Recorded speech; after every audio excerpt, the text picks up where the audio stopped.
Одложувањето за раст на минималната плата на 18.000 денари за синдикатот е неприфатливо, зашто според нив потребата за зголемување е реално за живеачката на работниците. Првиот човек на најголемиот синдикат на Македонија рече дека ваквото барање е неминовно, имајќи предвид дека потрошувачката кошница надминува 35.000 денари. Оваа сума вели не е доволна ниту за 20 работници кои земаат минималец, зашто им фала 4.640 денари за да може да ги покријат минималните месечни потреби во семејството.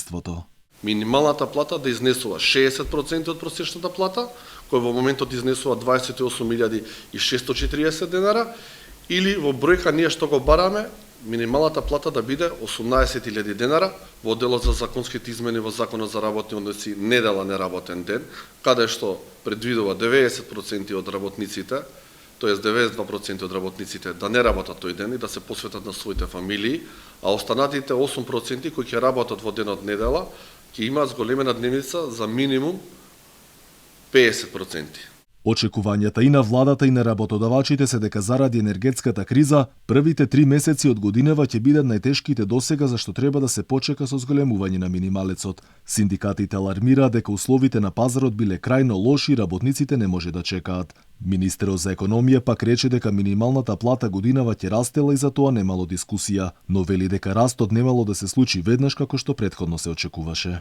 Минималната плата во текот на 2022 година ќе се зголеми минимум на 18.000 денари, а согласно проекциите и анализите кои се направени, тоа ќе се случи најверојатно во вториот квартал на оваа година. Паралелно со растот на минималната плата се бара и скалесто зголемување на сите останати плати, вели Димовски. Според него тоа било предвидено и во членот 8 од Законот за минимална плата, дополнително и со колективните договори во кои се вметнати коефициентите за сложеност на работа и степенот на образование. Сите останати плати, согласно колективните договори и систематизацијата на работни места во фирмата, компанијата или фабриката, да бидат скалесто зголемени.